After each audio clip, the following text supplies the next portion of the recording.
ಉತ್ತರ ಕರ್ನಾಟಕ ನ್ಯೂಸ್. ಇದು ಕನ್ನಡದ ಉಸಿರು. ನಮಸ್ಕಾರ. ಉತ್ತರ ಕರ್ನಾಟಕ ಮಧ್ಯಾಹ್ನ ನ್ಯೂಸ್ ರೌಂಡಪ್ಗೆ ಸ್ವಾಗತ. ನಾನು ಪ್ರಿಯಾಂಕಾ ಶ್ರೀಗುರು. ಬನ್ನಿ ಕ್ವಿಕ್ಕಾಗಿ ನೋಡೋಣ ಇಂದಿನ ಪ್ರಮುಖ ಸುದ್ದಿಗಳನ್ನ. ಮಳೆಗಾಲದಲ್ಲಿಯೂ ಕೂಡ ತಪ್ಪದ ಕುಡಿಯುವ ನೀರಿನ ಸಮಸ್ಯೆ. ಬೆಳಕುಣಿ ಚೌದ್ರಿ ಗ್ರಾಮದಲ್ಲಿ ನೀರಿಗಾಗಿ ಮಹಿಳೆಯರು ಪರದಾಟ ನಡೆಸುವಂತಾಗಿದೆ. ಬೀದರ್ ಜಿಲ್ಲೆಯ ಔರಾ ತಾಲೂಕಿನ ಬೆಳಕುಣಿ ಚೌದ್ರಿ ಗ್ರಾಮ ಇದಾಗಿದೆ.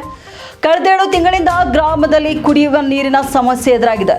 ಗ್ರಾಮದಲ್ಲಿ 3 ಬೋರ್ ಹಾಗೂ 1 ಬಾವಿ ಇದ್ರೂ ಕೂಡ ಸಿಗದ ಸಮರ್ಪಕ ನೀರಿನಿಂದಾಗಿ ಜನರು ಇಲ್ಲಿ ಹೈರಾಣಾಗಿದ್ದಾರೆ. ಬಿಸಿಲಿನಿಂದ ಬಾವಿ ಬೋರ್ವೆಲ್ನಲ್ಲಿಯೂ ಕೂಡ ನೀರು ಕಡಿಮೆಯಾಗಿದೆ. ಹೀಗಾಗಿ ಗ್ರಾಮದ ಜನರಿಗೆ ಕುಡಿಯುವ ನೀರಿನ ಸಲುವಾಗಿ ಹಾಹಾಕಾರ ನಡೆಸುವಂತಾಗಿದೆ. ಇನ್ನು ಟ್ಯಾಂಕರ್ ಮೂಲಕ ಕುಡಿಯುವ ನೀರು ಕೊಡಿ ಅಂದ್ರೂ ಕೂಡ ಪಿಡಿಒ ಈ ಕಡೆ ಕೇರ್ ಮಾಡ್ತಾ ಇಲ್ಲ. ಪಿಡಿಒ ನಡೆಯಿಂದ ಕುಡಿಯುವ ನೀರಿಗಾಗಿ ಗ್ರಾಮಸ್ಥರು ಪರದಾಟ ನಡೆಸುವಂತಾಗಿದೆ.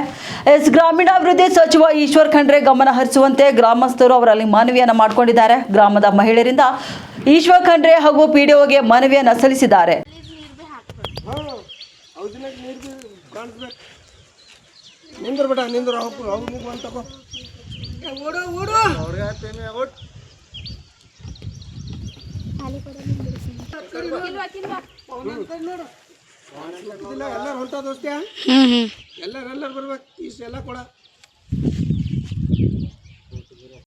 ಬೀದರ್ ಜಿಲ್ಲೆಯ ಔರಾ ತಾಲೂಕಿನ ಬೆಳಕುಣಿ ಚೌದ್ರಿ ಗ್ರಾಮದ ನಿವಾಸಿ ಮಾತಾಡುತ್ತಿದ್ದೇನೆ.